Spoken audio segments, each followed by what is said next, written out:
Bom dia a todos, bom dia a todas, bom dia para você que está nos assistindo pela Pop TV em Sobradinho e Porto Alegre. Sejam todos muito bem-vindos e bem-vindas a mais um ICL Mercado Investimentos.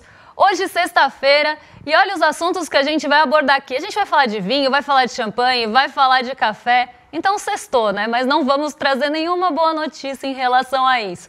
Mas a gente também vai trazer aí o raio-x de como foi a pesquisa do comércio, a pesquisa do varejo, nesse mês agora de janeiro, né? Janeiro para o IBGE. A gente já está em março, mas a divulgação ainda é de janeiro. E a gente vai falar também, se der tempo, sobre os impostos que são zerados da cesta básica a partir de hoje, o que deve ter essa isenção. Então hoje o programa está bastante extenso, eu não vou perder tempo, já vou passar para a agenda. Então vamos ver o que já tem e o que a gente espera para essa sexta-feira. Lá na Alemanha saiu o CPI de fevereiro, então o índice de preços ao consumidor por lá já foi divulgado cedinho, às 4 horas da manhã. Também lá pela Europa, no Reino Unido, 4 horas da manhã, produção industrial de janeiro. Às 9 saiu a pesquisa mensal do comércio, tanto do varejo restrito quanto do varejo ampliado.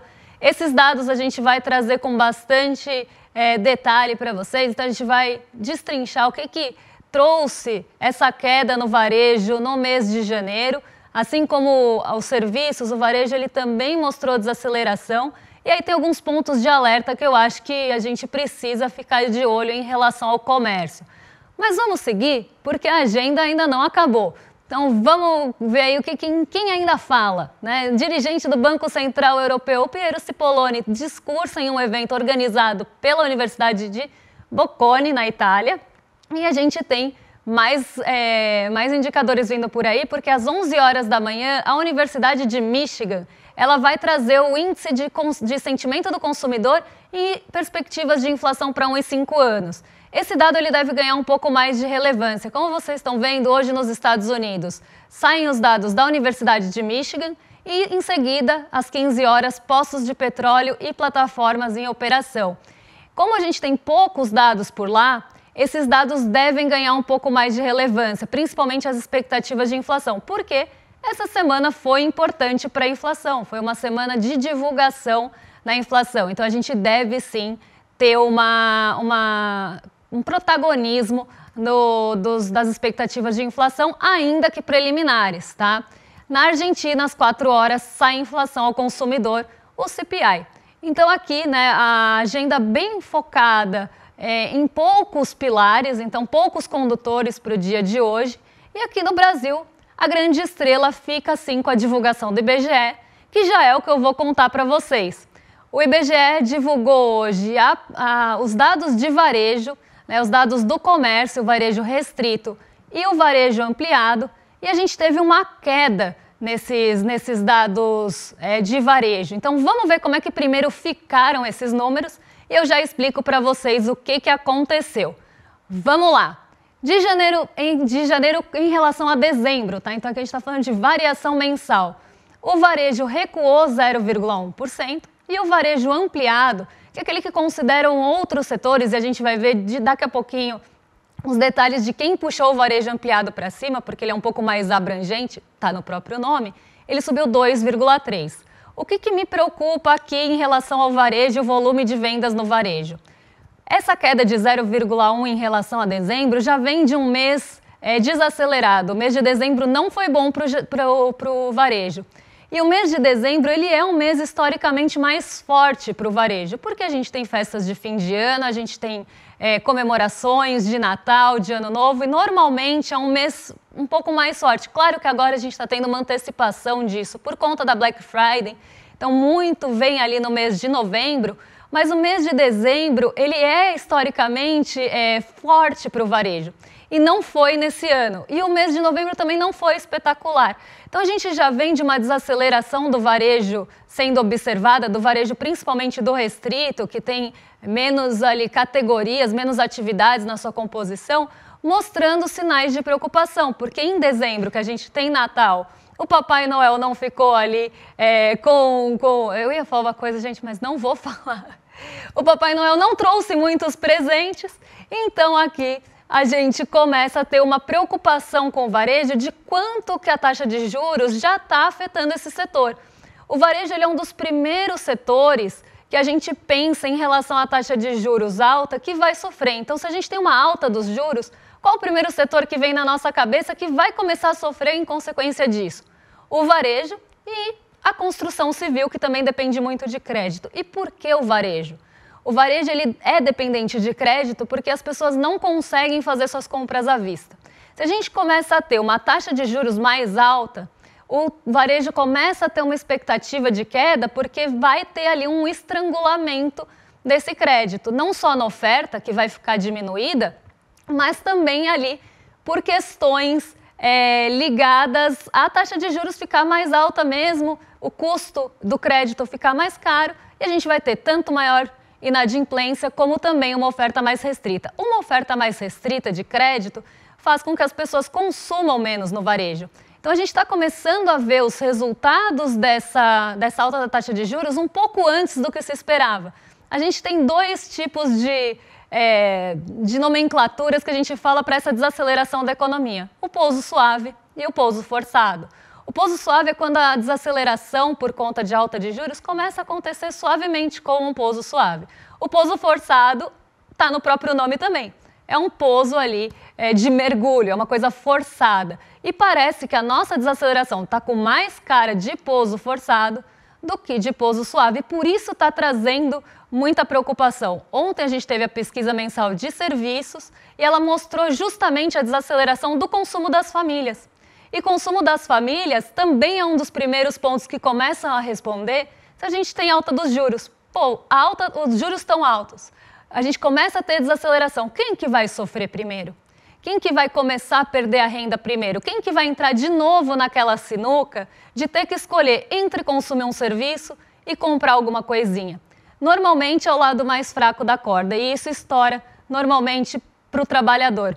Então, aí a gente vê isso acontecendo nos serviços e agora no comércio, que não deixa de ser um ramo dentro dos serviços, mas a gente analisa ele ali individualmente. Mas vamos ver como é que ficou o comércio em relação às outras métricas. Aqui a gente tem... Não, pode voltar, gente, naquele gráfico mesmo, que eu vou passar ali pelo janeiro de 2025 em relação ao ano anterior. Então, o varejo restrito, ele ficou ali com uma alta de 3,1 e o ampliado de 2,2 em relação a janeiro do ano passado. Então, aqui a gente está olhando em janeiro com base de janeiro. E janeiro, gente, é um mês sazonalmente ruim para o varejo, porque as pessoas consomem normalmente em novembro e dezembro, e janeiro os serviços são puxados por outras atividades que não comerciais. Mas ainda assim, esse mês de janeiro, mesmo fraco, foi melhor do que janeiro do ano passado. No acumulado de 12 meses, o varejo sobe 4,7 no restrito e 3,8 no ampliado. Aqui mostrando que nos 12 meses o varejo ele conseguiu crescer, então teve um crescimento sim, mas esse crescimento começa a enfrentar desafios, principalmente vindos da taxa de juros. Então esse é o ponto de alerta, né? Esse mês a gente teve pesquisas que ou ficaram estáveis ou tiveram desaceleração.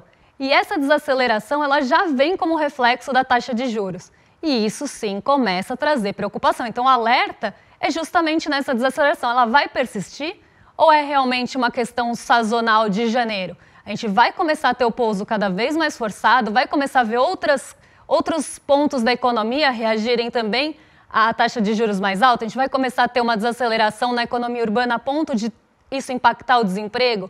Então é isso que a gente precisa realmente ficar atento a partir de agora, porque é a grande preocupação em relação aos juros e os sinais já estão aparecendo e a gente começa inclusive com isso, né, com esses sinais aparecendo, com a economia já mostrando desaceleração, expectativas de que talvez o ciclo da alta dos juros esteja perto do final, porque ninguém aguenta mais esses juros subindo.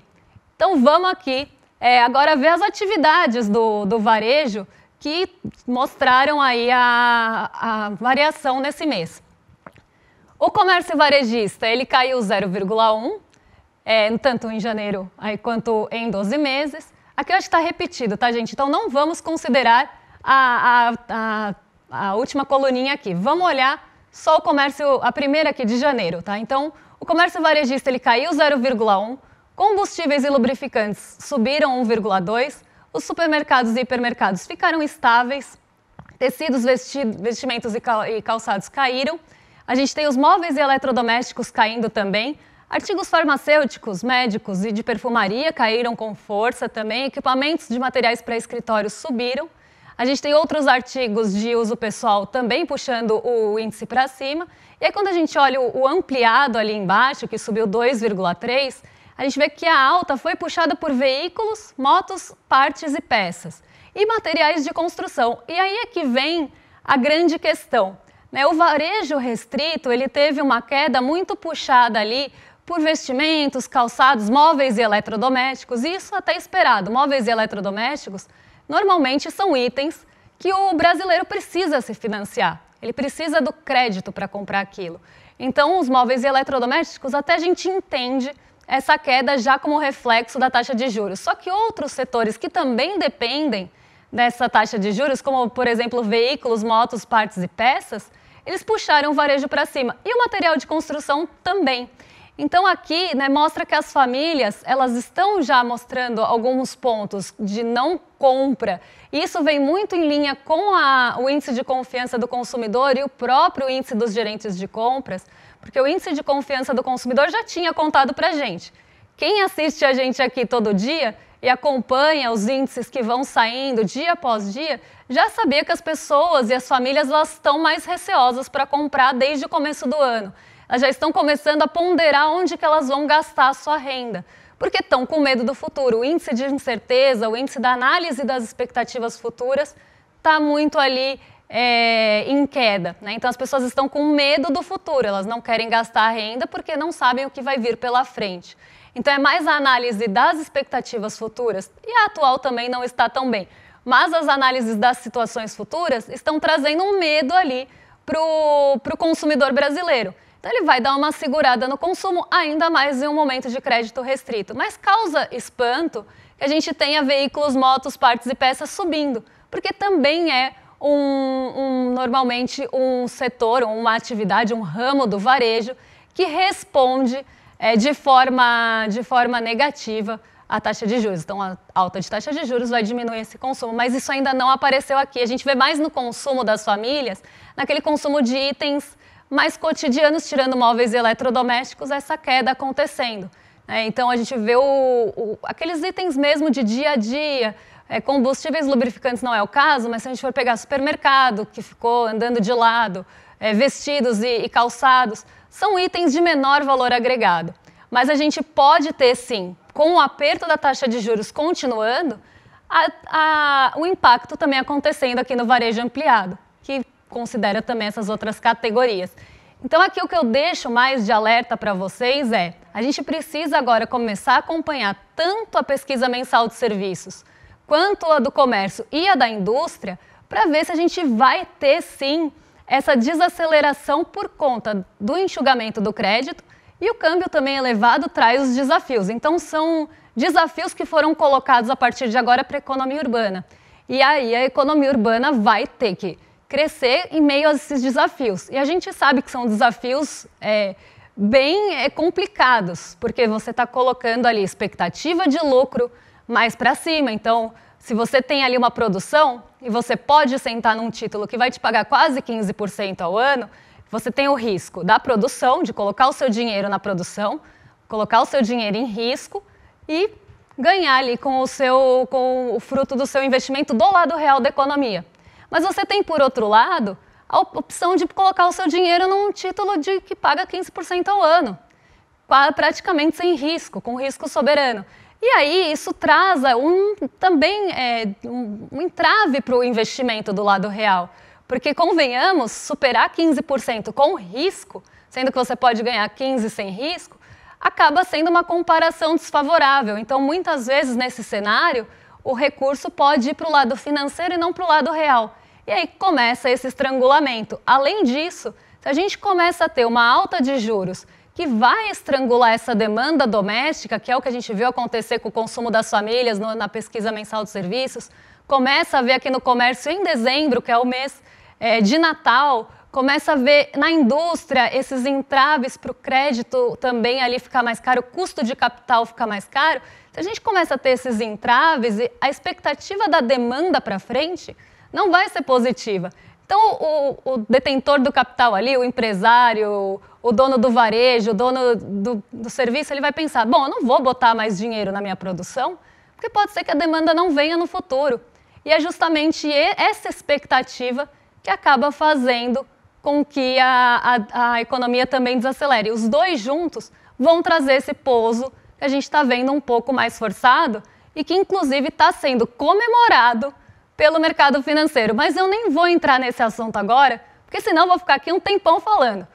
Vamos já para o próximo, porque a gente tem mais coisa para falar para vocês, que é o preço do Bom Dia. Pois é, ele voltou. O café voltou, ele voltou para o radar não brasileiro, mas para o radar internacional. Então a gente tem aí o preço do café. Gente, só um minutinho, que eu vou tomar uma aguinha aqui, porque senão não vou chegar no fim do programa hoje. Vamos lá.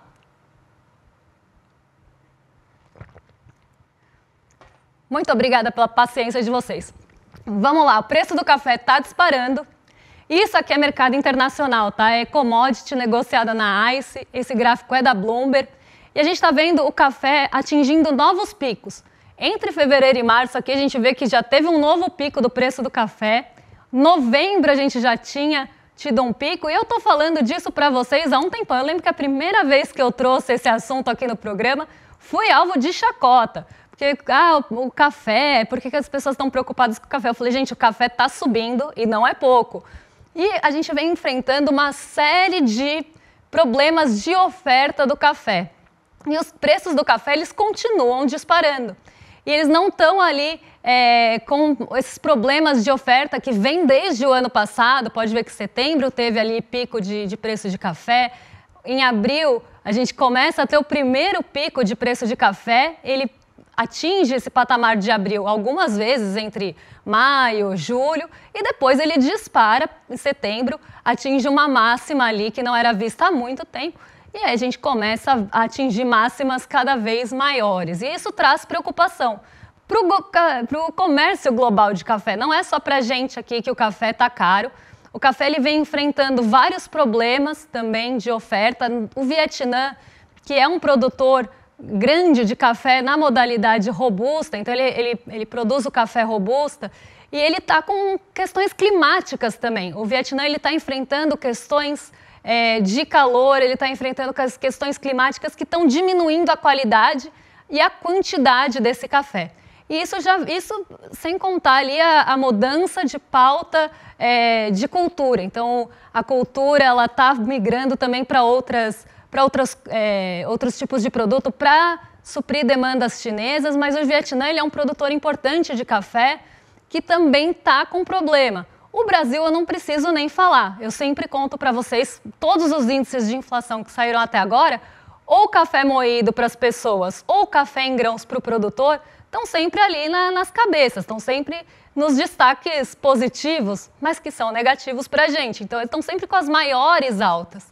E esse café, esse preço do café, ele vem justamente dessa composição global. O Vietnã está com problema de oferta e parte da área plantada também está sendo destinada para outra cultura. Aqui no Brasil, a gente nem precisa falar dos problemas climáticos. A gente teve no ano passado queimada nas regiões que produzem café, a gente tem problemas climáticos aqui que eu também não preciso falar, né? Acho que está todo mundo sentindo que não para de ficar cada vez mais calor. E daqui para frente a gente vai ter verões mais quentes. Isso não é para a gente pensar só sobre o café, só sobre os ovos. É para a gente pensar sobre a nossa existência humana também. O que a gente está fazendo com o nosso planeta Terra, que está aquecendo cada vez mais e que está trazendo os reflexos que começam a pesar no nosso bolso. E aí sim as pessoas vão começar a refletir. Por que não refletiram antes de pesar no bolso? Precisou pesar no bolso para a gente levar em consideração a questão climática? E eu nem estou falando dos negacionistas climáticos aqui. Estou falando mesmo de pensar em alternativas. Porque daqui para frente vai ser só para trás.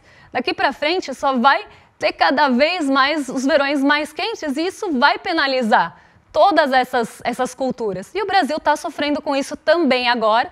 2 produtores de café importantes sofrendo com a oferta E não é só, não teve a safra que se esperava.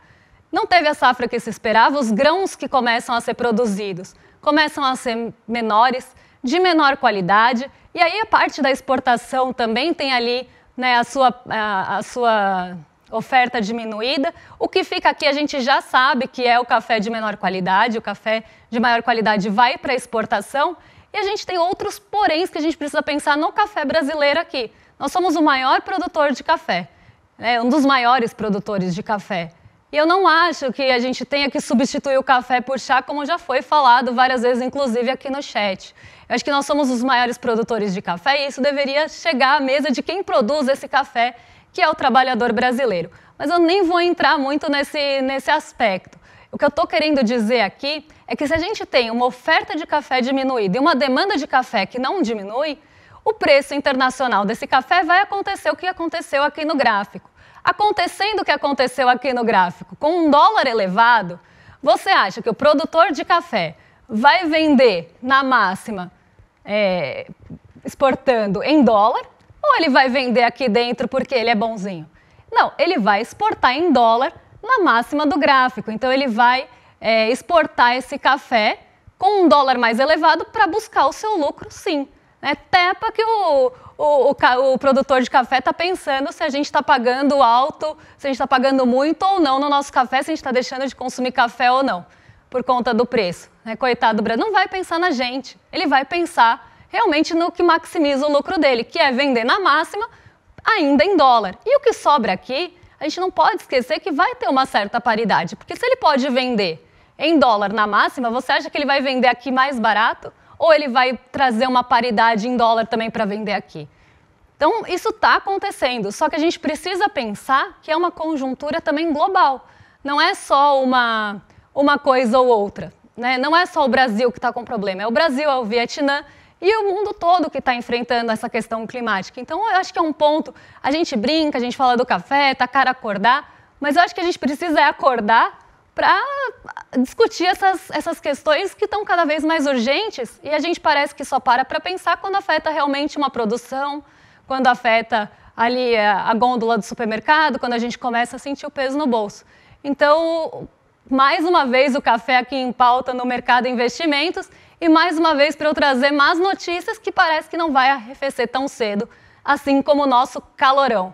Mas o que também não vai arrefecer tão cedo é Donald Trump, porque Donald Trump parece uma criança mimada, daquele tipo que se você coloca algum ponto, ele já vem com outro para dar ali uma retaliação e começa a parecer mesmo uma briga de criança mimada. Eu vou até colocar aqui na tela para vocês, não sei se nós temos o gráfico, Temos o gráfico, olha só. Parece que Donald Trump está ameaçando, em retaliação à União Europeia, de taxar vinho e champanhe. Gente, vocês não entenderam errado. Ele quer taxar vinho e champanhe em retaliação à União Europeia pela nova medida, pelos novos desdobramentos da guerra comercial. Ele ficou irritado porque os europeus começaram a implicar. Olha só, gente, eu vou ler para vocês não verem que eu estou mentindo. Donald Trump começou a implicar porque os europeus, na verdade, ele ficou irritado, porque os europeus estão implicando com o Bourbon do Kentucky e com as motocicletas Harley Davidson. Questionou o presidente dos Estados Unidos em reação à União Europeia sobre as taxas de aço e alumínio. Então, Donald Trump está colocando, né, em jogo, em conflito, uma questão porque realmente ele é uma criança mimada que não consegue ser contrariado. Sabe aquela pessoa que quando você confronta, ela age pior? Ela começa a ter uma atitude cada vez pior? Para tentar ali confrontar e levar o debate para um nível que não faz o menor sentido e parece que não tem nem coerência ali, ele faz isso. E aí, quando ele fala esse tipo de absurdo, ele gera uma incerteza muito grande, porque ele está falando em taxar em 200% esses itens europeus, que são os maiores exportados para os Estados Unidos. Eu até fiz um gráfico, eu montei um gráfico com base num dado da Bloomberg, que mostra ali que o vinho, né, lidera ali os produtos exportados da União Europeia para os Estados Unidos em 5,2 bilhões de euros, os destilados em seguida com 3,6 bilhões, aí vem óleos essenciais, produtos florestais, mas ele quer agir aqui nesse topo. Ele quer taxar em 200%. Né? Então, parece que Make America Sober Again, né? Porque quer aí aumentar o preço dos vinhos e dos destilados que vêm da Europa. Mas a gente vê essa birra. Eu quero trazer aqui não é nem a questão de quanto exporta ou da guerra em si, mas da birra do Donald Trump, que acaba gerando um ambiente de incertezas, e esse ambiente de incertezas acaba impactando em uma série de outros fatores que chegam aqui na gente. Então, se Donald Trump começa a agir com muita birra, começa a agir com esse tipo de comportamento, ele é o presidente dos Estados Unidos, ele não é uma criança fazendo birra no chão da casa dele, não é uma pessoa fazendo birra em qualquer ambiente que seja, ele é o presidente dos Estados Unidos. Se ele começa a ter esse tipo de atitude, vamos entender que isso causa consequências, e essas consequências, por exemplo, podem ser um aumento das treasuries, dos títulos de dívida dos Estados Unidos. Aumentou o título de dívida dos Estados Unidos, o que acontece com o recurso que está nos emergentes? Sai para buscar ganho lá. Saiu para buscar ganho lá, saiu dinheiro daqui para os Estados Unidos. O que acontece com o dólar aqui? O dólar sobe. Então a gente precisa entender que uma birra do Donald Trump não é só uma birra do Donald Trump. Uma birra do Donald Trump gera ambiente de incerteza, gera ambiente de dúvida. Será que ele vai mesmo fazer isso? Porque ele já voltou atrás, mas ele também é meio destemperado, então pode ser que faça. E aí, essa dúvida, essa incerteza é o que faz, por exemplo, as expectativas de inflação irem para cima, é o que faz as treasuries subirem, é o que também mexe com o nosso dólar aqui, com o dólar frente aos pares, e não só aos emergentes, mas aos pares também. Então, é esse tipo de consequência que a gente tem. Aí, um dólar mais alto vai impactar no preço de um monte de coisa.